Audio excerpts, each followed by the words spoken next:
নুপুর শর্মার আত্মীয়দেরকে বলতে চাই, যারা এখানে উপস্থিত হয়েছে, আমার নবীকে, আমার রসুলকে, আমার হাবিব প্যারে মুস্তাফা সাল্লাল্লাহু আলাইহি সাল্লামকে কি বলেছে, এখানে 100-র মধ্যে 90 জন জানে না। অ্যাকচুয়ালি বলেছে কি এটাই 90% জানে না।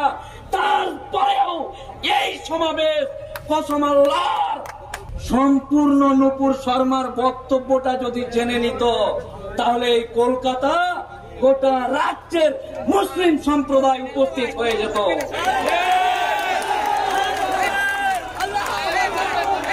তাদেরকে বলতে চাই, যারা ভাবে বিভিন্ন রাজনৈতিক কন্দল দিয়ে, যারা ভাবে যে মুসলিমদেরকে আলাদা করে তাদের ধর্ম নিয়ে বিভিন্ন রকম কথা বলি, তাদেরকে বলতে চাই, দেখে যাও, তৃণমূল করা মুসলমান, সিপিএম করা মুসলমান, কংগ্রেস করা মুসলমান, আইএসএফ করা মুসলমান, কিছু না করা মুসলমান, সবাই আজকে তার প্যারে হাবিবের জন্য উপস্থিত হয়েছে।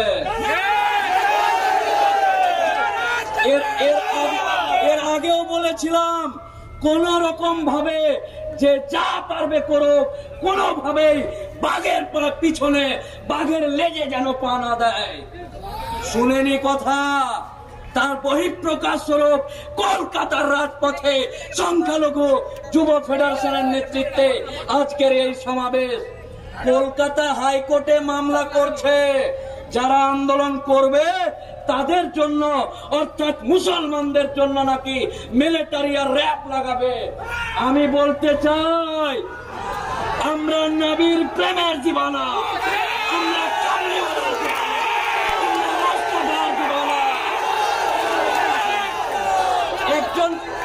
একজন প্রশাসনের লোক জিজ্ঞাসা করছে, আপনারা আপনার নবীর জন্য কি করতে পারেন? আমি বলেছি, এই জায়গাতে নিজের হাত মুখ দিয়ে ভরে কলিজা ছুঁড়ে নুপুর শর্মার গালে মারতে পারি। আমরা নবীর প্রেমী।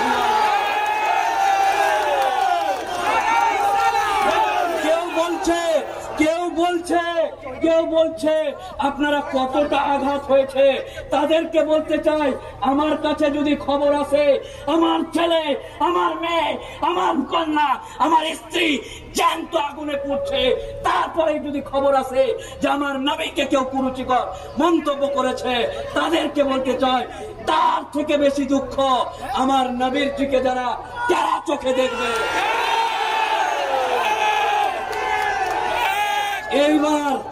এইবার যে কথা বলে সবাই জানে, মুসলিম সম্প্রদায়রা বাঘের বাচ্চা বাঘ, নবাবের ছেলে যাওয়া বংশধর, তাদের সবাইকে বলছে, আমরা ছিলাম বলেই দেশ স্বাধীন হয়েছে, আমরা ছিলাম বলে রাজনীতি চলে, আমরা আছি বলে রাজ্য চলে, আমরা আছি বলে দেশ চলে। শান্তির কথা বলতে বলা হচ্ছে।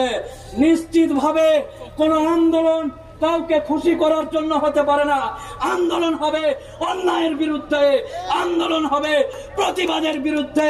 কে খুশি হলো আর কে হলো না কোনো যায় আসে না, অন্যায়ের প্রতিবাদটা হবে। এইবার বলি, আস্তে আস্তে ওই উত্তর 24 পরগনার একটা গাড়ির একটা ছেলে হাত কেটে গেছে, কিন্তু আমি আপনাদেরকে বলছি ভদ্রভাবে, কোর্টে আসার সময় দেখলাম ট্রেকারে চড়ে জলের বোতলটা অন্যদিকে ফেললো। কেন ফেললেন ভাই? কেন ইসলামকে অপমান করলেন?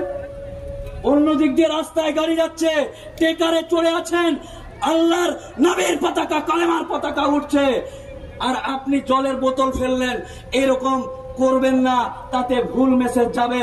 নিশ্চিত ভাবে আমরা যদি 30টা রোজা কারণেওয়ালা থাকি, নিজের পেটে গামছা বেঁধে আমার মুস্তাফার জন্য আন্দোলন করতে পারবো শান্তিপূর্ণ ভাবে। পারবো না? পারবো না? কোন রকম সরকারি ক্ষতি হবে? কোন রকম সরকারি ক্ষতি করতে আমরা চাই না, কোন রকম মানুষকে আঘাত দিতে চাই না। আমরা সব শেষে আমার বক্তব্যে আল্লাহ রাব্বুল আলামিনের কাছে ক্ষমা চাই।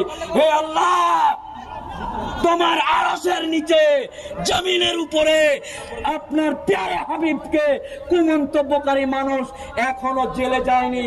আল্লাহ আমাদেরকে ক্ষমা করে দাও, হে আল্লাহ আমাদেরকে ক্ষমা করে দাও, আমাদের কাছ থেকে রহম তুলে নিও আল্লাহ।